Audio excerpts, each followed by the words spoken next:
Yes. Yes, Radhanath Swami's happy birthday today. Yes, Puja today. Yeah. According to. हाँ जी. Manachani doesn't celebrate. So, I don't know which tithi it comes, but I only know the English calendar date. Radhamani doesn't celebrate. So, so I personally don't know the tithi date. I only know the English calendar date.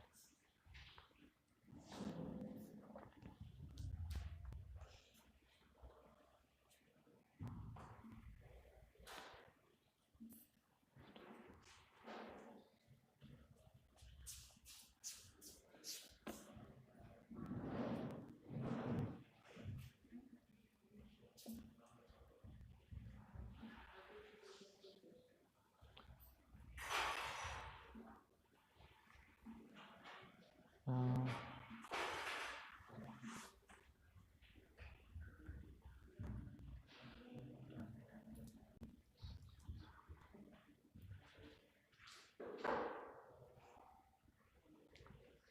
Om Ajnanatimirandasya Jnananjana Chakshurunmilitam Yena Tasmai Shri Gurave Namah Shri Chaitanya Manobhishtam Sthapitam Yena Bhutale Swayam Rupa Kadamahyam Dadati Swapadantikam Vandeham Shri Guru Shri Utapadakamalam Shri Guru Vaishnavasya Shri Rupam Sagrajatam Sahagana Raghunathamritam Tam Sajivam Sadavaitam Savadutam Parijana Sahitam Krishna Chaitanya Devam Shri Radha Krishna Pada Sahagana Lalita Shri Vishakhanvitamscha Nama Om Vishnu Padaya Krishna Pristaya Bhutale Shri Mate Bhaktivedanta Swami Nityamaya Namaste Saraswate Deve Gauravani Pracharini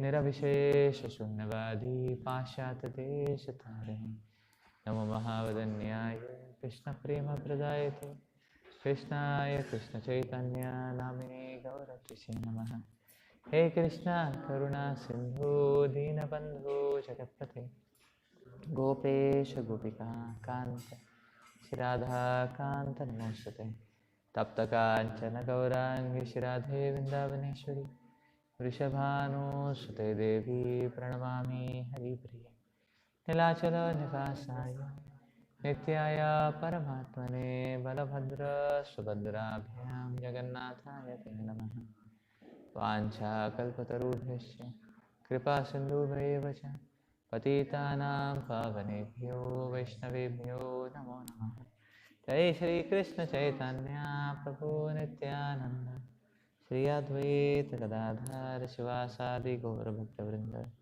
Hare Krishna Krishna Krishna Hare Hare Hare Rama Rama Rama Hare Hare Mukam karoti vachalam panghum langayate girim Yat kripatamaham vande Shri Guru Dinatarinam. We are continuing with our discussion on the description of the kingdom of God.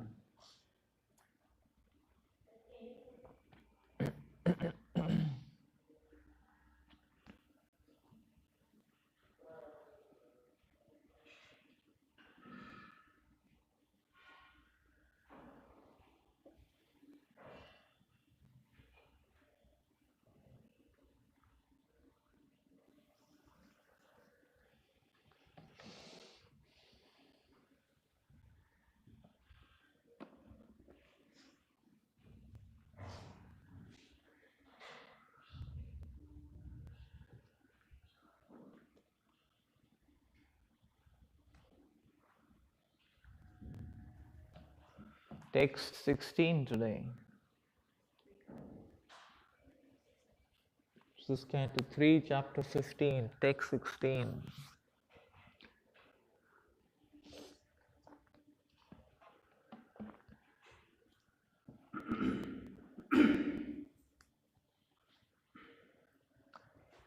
यत्र नहि श्रेयसं नाम वनं कामादुगैर्द्रुमे सर्वतो श्रीभिर्विभ्रजत् कैवल्यम् इव मूर्तिमा.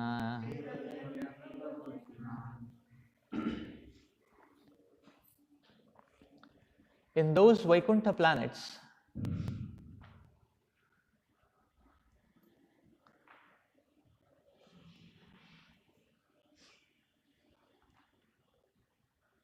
there are many forests which are very auspicious. In those forests, the trees are desire trees, and in all seasons they are filled with flowers and fruits, because everything in the Vaikuntha planets is spiritual and personal.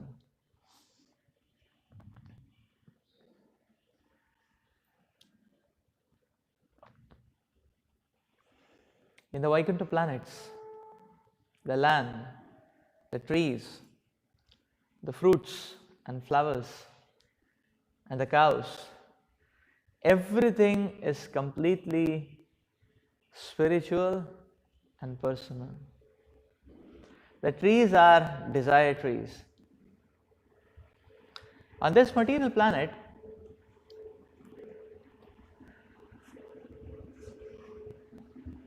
the trees can produce fruits and flowers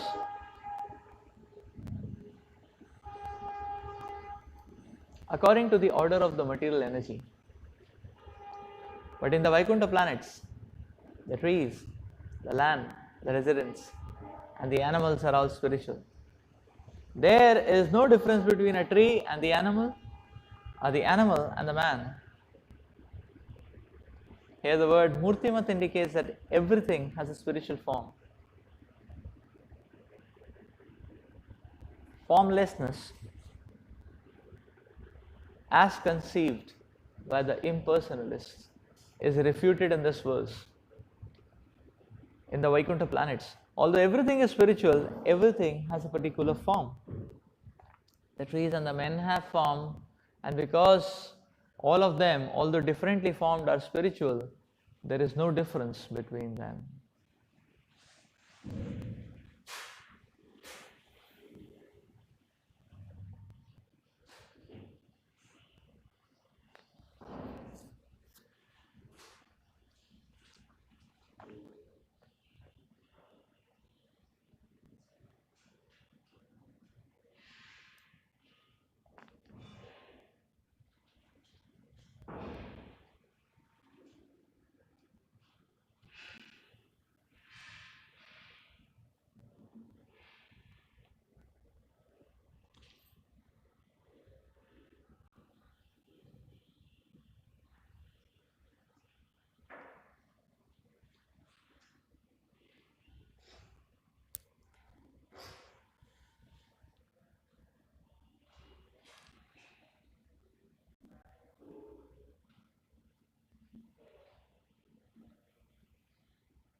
The hallmark of the spiritual world is abundance. The Lord is unlimited. His mercy is unlimited. The spiritual world is unlimited.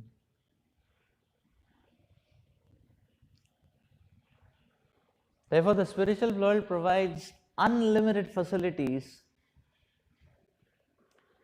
to the devotee to serve Krishna unlimitedly.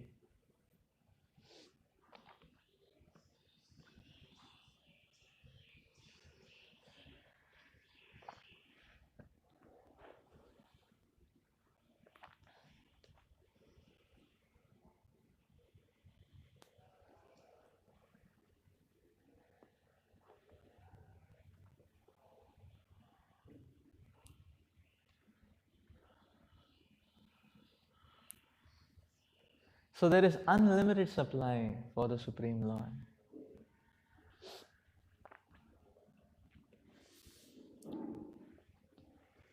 So as the devotee goes on desiring to serve Krishna more and more, the nature of the spiritual world and the residents of the spiritual world is they facilitate that devotee more and more so that he can go on serving and increase his service.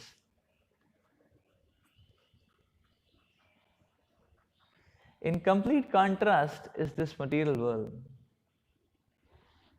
where we can say that, yes, the hallmark of the material world is scarcity.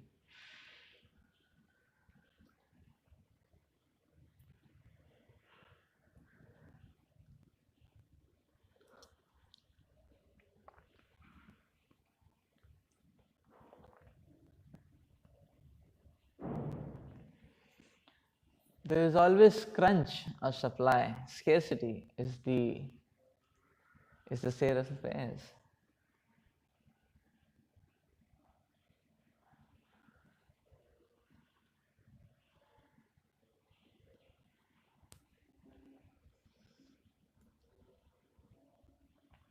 So now whether one is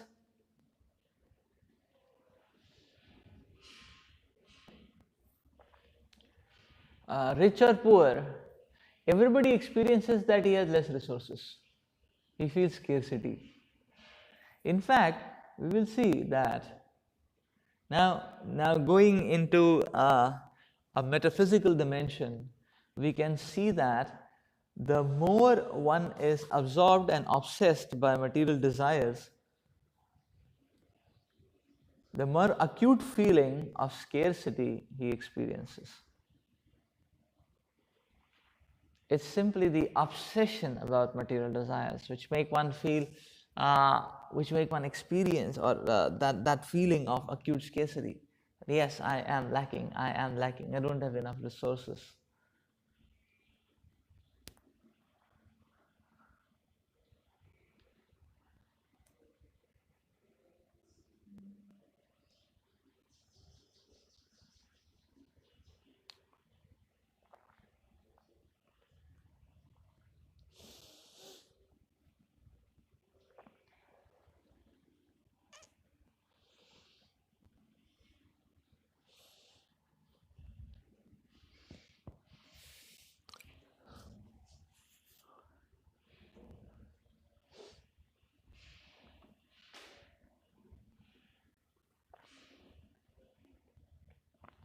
Now we can try to understand this this phenomena. So if you see, in that sense, material desires sap away our feeling of fulfillment, or it is material desires which dry away these sensations of fulfillment. And therefore we will see on the drive of material desire. So therefore actually the Shastras explain that the person having material desires, he is always burning, as if he is always on fire. He is always burning, he is always there is always fire. Everything, whatever he has, the sweetness, the warmth, everything is dried up, because if there is fire, nothing can remain. Everything is burnt up and dried up, like that.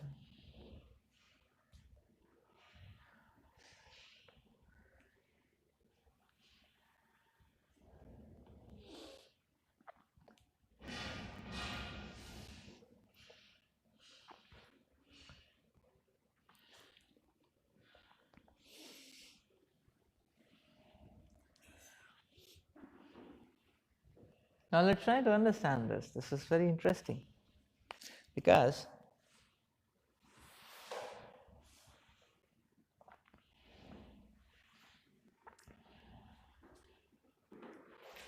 so when the consciousness is separate from Krishna,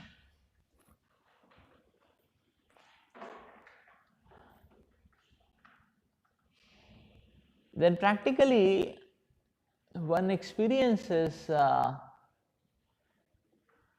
or practically one gets one detaches himself from this entire plane of abundance actually. Now you may say, okay, why is scarcity in this world? That may be a question which comes up. But more important question to consider is, what is the scarcity in this world? Where is the scarcity in this world? So yes, this world is coming from, or this world is based on Krishna, is originating from Krishna's energy, being sustained by Krishna's energy, and Krishna is unlimited, so his energies are unlimited. Srila Ishopanishad talks about that the Lord is supreme complete, and every emanation from the Lord is complete, and the Lord still remains complete. So that means the spiritual world is complete, the material world is complete, the living entity is also complete. Now we say, okay, how is the material world complete? The material world is complete in the sense that the material world is complete in every possible respect. Whichever direction you want to see, the material world is perfect and complete. How? If you want to see in the material dimension, the material world has complete facilities for the maintenance of the living entity. That's first. If you want to see from the living entity's desire point of view, his desire to separate from Krishna, the material world has a complete facility that the living entity can remain in illusion of being the controller proprietor for eternity. So that's complete facility is there. Therefore the term comes Nitya Baddha. One can just be in that intoxication forever. And material world has complete facilities for that. One can be, in full intoxication forever. What to say of one life for eternity, one can be here in this world. That is the kind of facility the Lord has given, just to facilitate the nefarious desire of the rebellious living entity, envious living entity. So material world is complete in that respect also. And now I may say, oh, so material world is only entanglement game, prison game and all that. The material world has complete facility which is available for the living entity. For those living entities who want to get out of this world, the material world offers complete facility for that as well. There is a complete trajectory and pathway towards emancipation. The material world offers that. So material world is complete. Ishopanishad talks about that the living entity is also complete. Now this is interesting. How is the living entity complete? The living entity is complete because the living entity has so the living entity has complete potency. In that way he is complete. If he wants, he can remain in this material world forever, and if he wants, he can get out of this material world. The potency is there, the germ is there. In that way the living entity is also complete. So if everything is complete, then what is incomplete? That's the question. Where is scarcity then? That's the question. So the Lord is unlimited. Everything which is emanating from the Lord has to be unlimited. That is the hallmark of that's the tattva. That's the hallmark of the reality of the existence. That there is no scarcity in the reality of existence.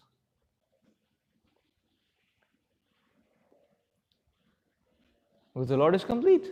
The material world is complete, the spiritual world is complete, everything is complete. The living entity has complete potency. So, where is the scarcity? So, there Srila Prabhupada explains all sorts of incompleteness are experienced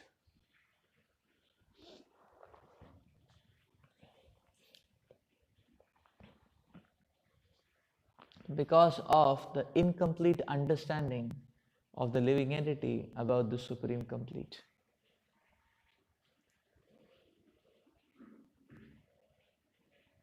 So in reality there is abundance, but in artificiality there is scarcity. That is the point.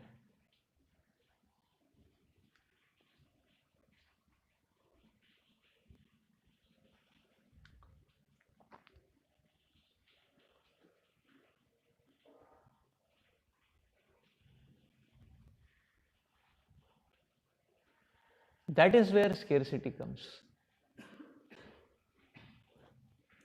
It's just like this, that in the material world,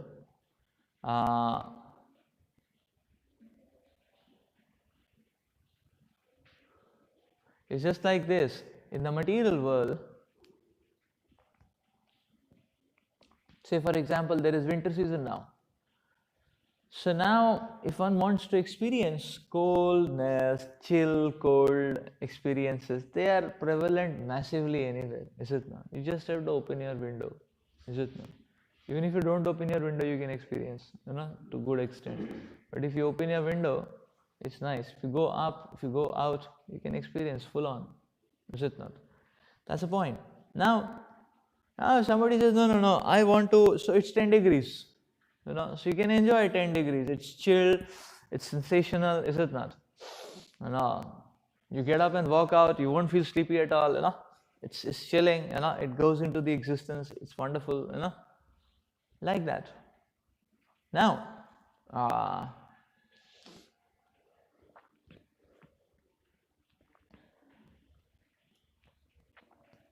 it's 10 degrees.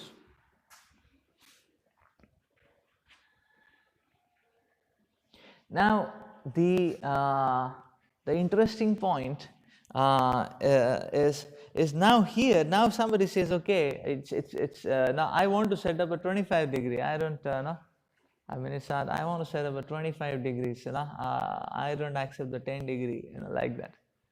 Now this is where the artificiality comes into picture. So the entire aura is 10 degrees. Now if you adjust to 10 degrees, then it's okay. It's not a problem. But then if you want to make an artificial 25 degree, that's going to involve a lot of endeavors, is it not? Like that. That's going to involve a whole lot of endeavors, is it not? So you need a closed place, you need heaters, and so and a huge amount of dispense of energy to be able to maintain that. So this is a material analogy, but it makes a point clear. Where is the scarcity coming from? Now this was just an analogy to give us a feel. Now because what happens from Tattva point of view, what is happening is that the material world, you see the problem in the material world is the material world always provides, the material world always works on a dual platform, like that. So that is where the difference between material world and spiritual world is going to come. Material world will also give everything, but it doesn't give everything at the same time, like that. So the material world is going to give everything, one thing at one time, another thing at another time. If you average it out, it will be everything fine. But or the integral everything, or the summation everything is fine, is it not? Like in the material world, you get 10 degrees, is it not? Now it's very close to getting 10 degrees. I think now it may be some 15, 18, no? Maybe 18, 20, no? 18, 18. But we do get 10 degrees here, 11, 12, like that. Melbourne, you get 7 degrees, And 7 degrees, in the morning, you can go for a run. and then you can go on the beach and have a chilled out experience, be thrilled for life. So anyway, so you can get that. So now it's so material world, what's happening is that now it's 10 degrees, but when June comes, it is 40 degrees also, is it not? Like that. So material world is giving everything, because 10 plus 40 on average comes out to 25. It's a nice peaceful experience, spring experience, 25. But material world doesn't give you everything at the same time. It gives you 10, later it will give you 40. You just integrate it, it is, it's peaceful springtime, like that. But whereas the spiritual world, everything is offered at the same time. Like material world, seasons change. The seasons change. The seasons are changing. So now, when the seasons are changing, you can see every season is supplying a certain kind of fruits, certain kind of vegetables. So every season has its own aura. Every season has its own unique flavor, is it not? Yes, added to that, every season has a unique set of austerities, like that. So now, because a season in itself is limited, there is limitation, a season in itself. So it gives certain facilities, but it cannot be complete, because it's just one aspect of it. It's just, it's just one aspect of it.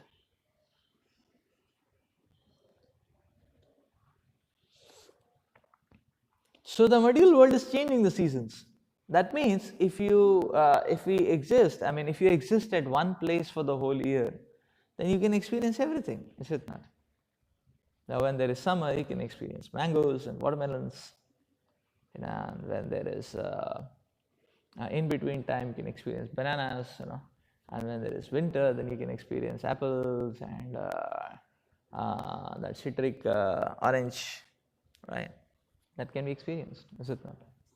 So you can experience the whole thing, right? When there is winters, you can experience palak, saag. So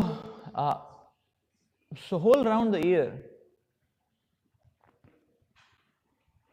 Now the problem will come like this, that so in a holistic aspect, a person can experience everything in the material world also. But now somebody, now it's like this. Now if somebody, it's like this. So suppose if it is November or the end of November, like that. So the person, hops and jumps and comes to India in November, like that. And then, he goes to Australia in April. Then he will be, he will be chilled out all the year round, is it not? Just like this, because from December it's summertime in Australia. The spring starts actually. So it's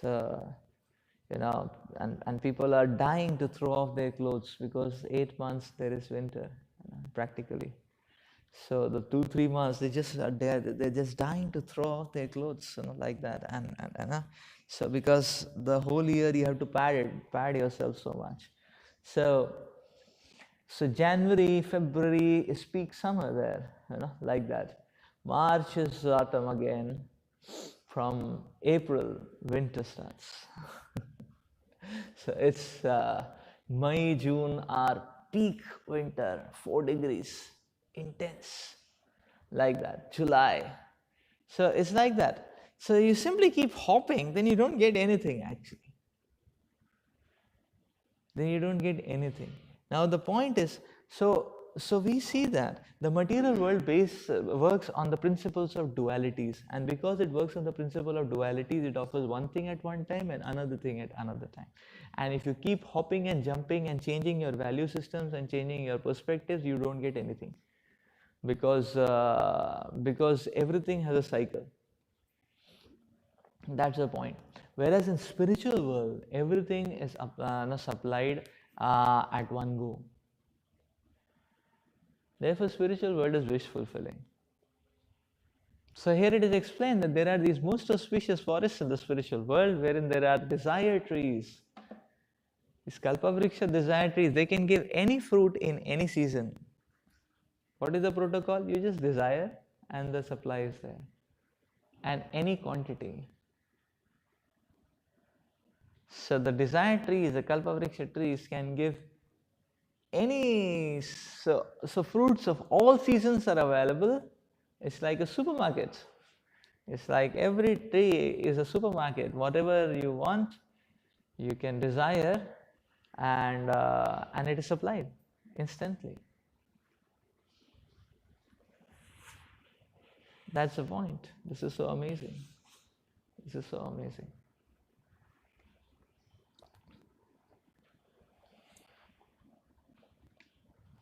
So we see that when we so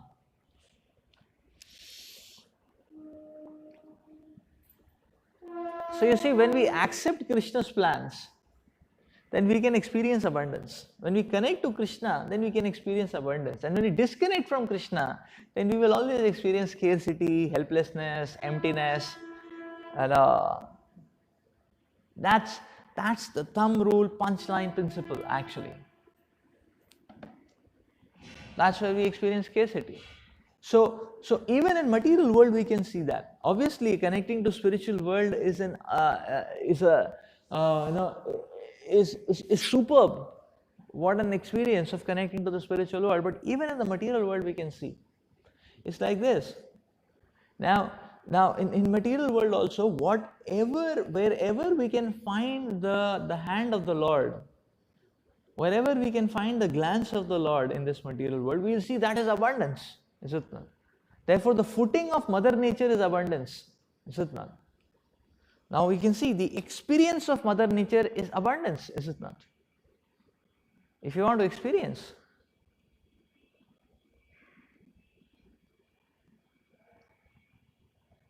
like say water, oceans, abundant water in the oceans, is it not? That's abundance, is it not? Mountains, abundance, elegance in the mountains, is it not?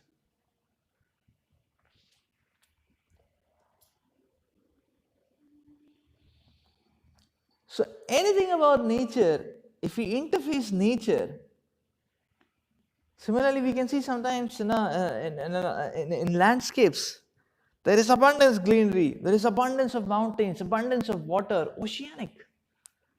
Because there we can interface a more direct footing of the Lord, a more direct hand of the Lord, is it not? In a city, we may experience scarcity. No. Why? Because that is an artificial concept which the living entity has created. In a city, there is scarcity. Yes. So you cannot even, if you want land, you need to have 1 crore rupees, is it not? That's that city. Now you can experience a rural city, not so much scarcity, is it not? You can get a land in 3-4 lakhs also, 1 lakh also, is it not? Not so much scarcity. Calcutta city, 1 crore, 2 crore, is it not? Scarcity. Why? Because it is more advanced, right? That's the point. Melbourne, you want to purchase land? Melbourne, Sydney, all the best. And you have 1 crore, 2 crore won't do. It would be 10 times, 20 times, is it not? Then you should have 40 crores, things like that. So New York City. So you see the point. How? Why? Because the more advanced, the more there is scarcity, is it not? The more advanced, the more there is scarcity. Rural cities, price of vegetables, price of living is also less. Metropolitans, price of living, the basic price of living is also more, is it not? So we see this. Where is the scarcity coming from? The scarcity is coming from, the scarcity is basically coming from separating from Krishna. In artificiality, there is scarcity. In reality, there is no scarcity. We can experience that in the material world also.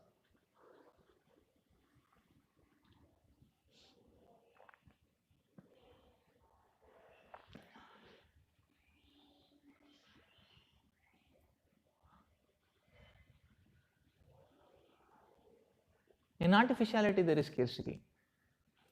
In reality, there is no scarcity. Just like now we can see that, okay, the material world changes seasons. Yes, it works on duality principle, but every season it supplies a good amount of something. If you are happy with that something, then there is no scarcity. You will see every season comes with a certain types of vegetables and fruits, and those vegetables and fruits are very cheap in those seasons. And if you are happy eating that, then it is going to be most economical. According to Ayurveda, the seasonal fruits in any geographic location, in any place, is the best for the health of the person who is staying in that place. It's best for the health of the person who is staying in that place. So that means any seasonal vegetables which come in the area where it is coming, at the time when it is coming, it is very cheap also, and it is the most healthy diet for that person staying in that particular geographical location according to the PVT conditions of that particular geographical location. So if one is satisfied with that, then it's fully economical, is it not? But now the problem comes here. Now if it is winter and somebody wants to eat mangoes, that's where the problem is coming, is it not? Now why can't you be happy eating oranges when it is available in bulk, is it not? That's the point. If it is summer and one wants tomatoes, it is going to create a problem. Why can't you be happy eating pumpkin instead of tomatoes? That's the point. If you want to eat tomatoes in summer season, it is going to be 80 rupees per kg, 100 rupees per kg. Because that's, so it's all, so that's where the problem comes. That's what the whole financial scarcity crux is coming actually. That's the point, is it not? So, and so basically the entire concept of scarcity is a metaphysical concept actually. It's just based on the obsession of material desires. That's all it is.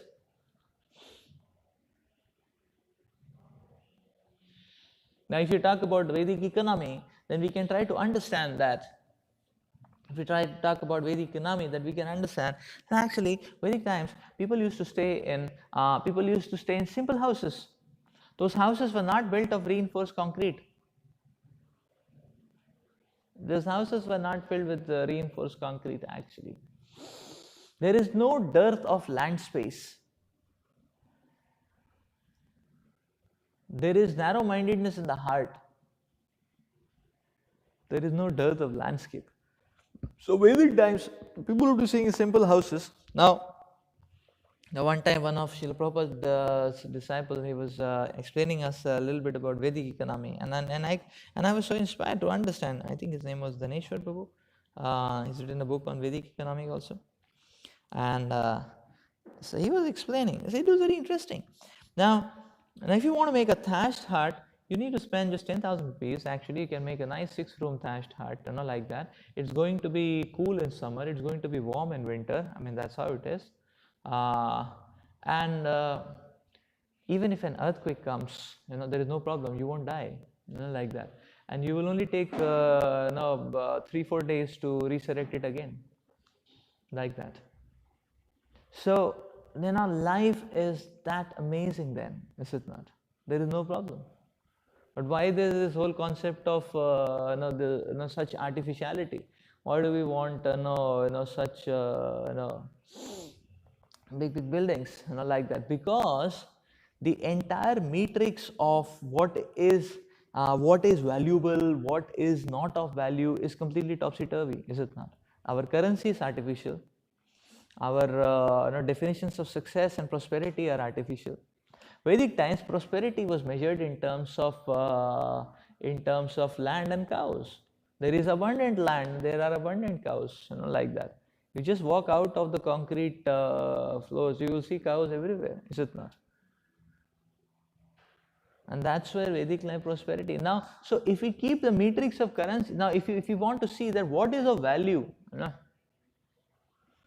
so the entire matrix of economy, because it is built on artificiality, therefore there is always scarcity. That's the whole point. That's the whole point.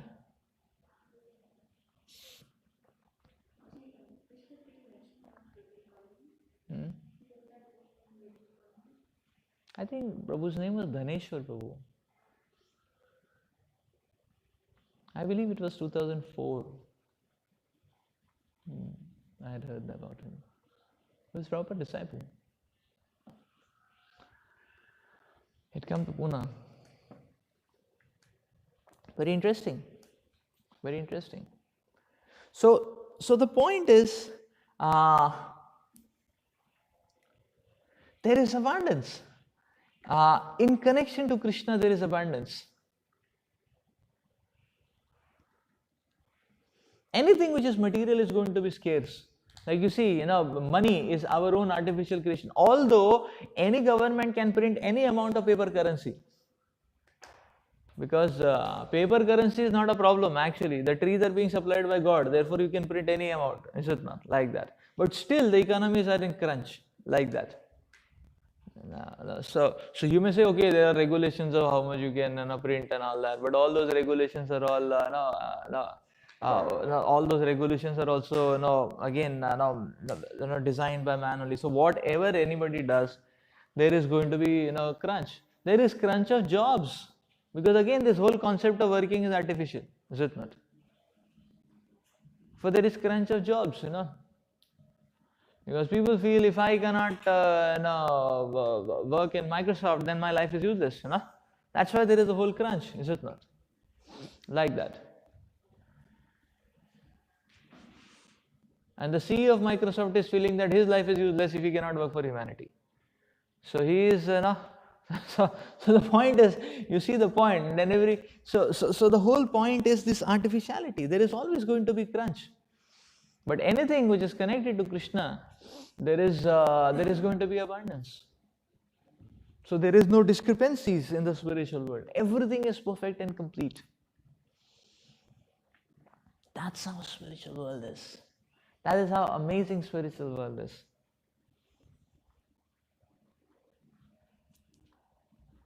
So I have been brought up in the foothills of the Himalayas, and in the lap of in the lap of Himalayas actually, and the mountains, and our mother. So. And they have practically nurtured us all through. So the point is now we being in the Himalayas, or being in the foothills of the Himalayas, we have seen actually that we have very closely seen how that was Himalayas area, and now the place we are here at now, this is like this is almost the delta area. It's like the like that. So we have seen the entire the entire journey of Mother Ganges, that way to speak. So it's like, you see when Mother Ganges starts in the Himalayas actually, then it's the Mother Ganges is very small actually. It's very small. It looks like a it looks like a jharna. It's very small, like that. Then when it's small tributaries actually. It's small tributaries. It's small, it's small. It's small tributaries, but flowing very enthusiastically at super sonic speeds, like that, and flowing very enthusiastically. And then you see on the journey to Badrinath, we can see actually, because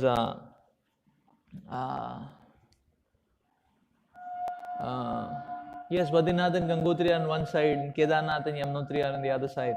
It's like, it's just so it's small tributaries, and two tributaries meet, and that is called as Prayags. So there are 5 Prayags actually, and when Alakananda and Bhagirathi meets, then it is called as Ganges, Mother Ganga.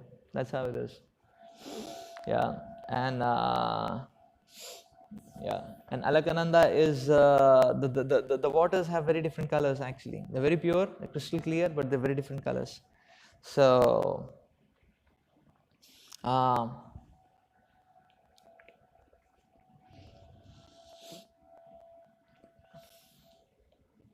Alaknanda is light green, greenish brownish, like that, and Bhagirathi is very dark green, waters, like that it is. So it's different colors actually, very beautiful. So, and then it's Ganges actually. So now the point is that as Ganges flows towards the ocean, If you try to just meditate on the journey of Mother Ganges, these small tributaries are going very, they're moving very enthusiastically, they're moving towards the ocean, they're moving very enthusiastically, they're crossing the mountainous terrain, the rough terrain, like that. And as they're going, actually, as Mother Ganges flows, Mother Ganges is becoming, it's becoming more wider, and a lot of waters, and more wider, like that. So if you see in Havra, it's 1 kilometer. Mother Ganges is 1 kilometer width. The Havra Bridge, if you see, it's 1 kilometer actually. The Setu Bridge is 1 kilometer. And if you go further, actually, if you go towards Gangasagar, so actually I was amazed when I had gone to Gangasagar, like that. You cannot differentiate the river from the ocean actually, because the Gangasagar is an island, and on one side is Mother Ganges. In this side, Mother Ganges spreads like this, and then on all the other sides is the ocean, like that. So this end, actually, it's Mother Ganges who's spreading like that. So that's the island of Gangasagar. So this side is Mother Ganges actually, but then that is the point where Mother Ganges is meeting the ocean, and one can experience. And I had gone, actually, when I had gone, then you have to cross through ferry. You have to cross, like that, and from this end, actually, I was not able to see the land at the other end actually. That's how wide Mother Ganges is. So that means there you will not be able to differentiate Mother Ganges from the ocean. So Mother Ganges not merge the ocean, it's still Mother Ganges. It's because you're this side of the island. When you are going to the island, then you are going through the land. Then what you will interface in the ferry is Mother Ganges, not the ocean. And when you go to the island and you go to the other end, then you will experience the ocean. It's like that. But while going only and you experience Mother Ganges, you cannot see the other side. Mother Ganges is so oceanic, as Mother Ganges is just itself become like oceanic actually. So it becomes like the ocean. So Mother Ganges itself has become like oceanic. That's the point actually. So this is the point actually. Now the journey of Mother Ganges, why we are meditating on that, because that is exactly the journey of a sadhaka towards Krishna. Krishna is the ocean actually. Krishna is the ocean. And initially, the terrain, the journey may be filled with a lot of mountainous terrains, lot of hard work, because all the conditionings are like a mountainous terrain, and one has to, and sadhana bhakti, one needs to be very enthusiastic, and therefore one needs to run at top speed, like Mother Ganges is running, gushing towards the ocean actually. Irresistibly gushing towards the ocean, like that. That's how a sadhaka has to be, and so enthusiastic to serve Krishna and go towards Krishna. But as one goes, actually, one can experience, like Mother Ganges. So one can experience that that one is going to be favored and facilitated more and more, because he wants to serve Krishna and go towards Krishna. Just like Mother Ganges is growing in volume, and to the extent that in mature stages of Mother Ganges itself becomes the ocean. Similarly, a sadhaka itself, a devotee itself becomes perfect and complete in terms of whatever he desires, gets manifested, and whatever he and whatever facilities he needs to serve Krishna gets manifested. So the devotee doesn't experience scarcity, he experiences oceanic abundance as he goes on to serve Krishna. As he goes on to serve Krishna. As he goes on to serve Krishna. And that's the point. And therefore the differentiations, the physical differentiations or discrepancies do not exist, because everyone is oceanic. That's why in the spiritual world there is no difference between tree and man and animal, because everyone is oceanic. Because everyone has oceanic love for Krishna, and therefore everyone is oceanically facilitated, and everyone can serve in an oceanic manner. And that is how spiritual world is. So that's how spiritual world is actually. So if we add the service to Krishna, we can always experience, we can rise beyond the scarcity. We can rise beyond the scarcity. Just like in a balloon, if you fill helium, it will always rise, like that. It can rise beyond the gravity. So similarly, if we fill Krishna Prem and an offering of service to Krishna, then it is always going to rise beyond the domains of scarcity, and it will experience the heights of abundance actually. That's the point, and that is what is spiritual world all about. We'll stop here. Srila Prabhupada ki jai. Granthara Srimad Bhagavatam ki jai.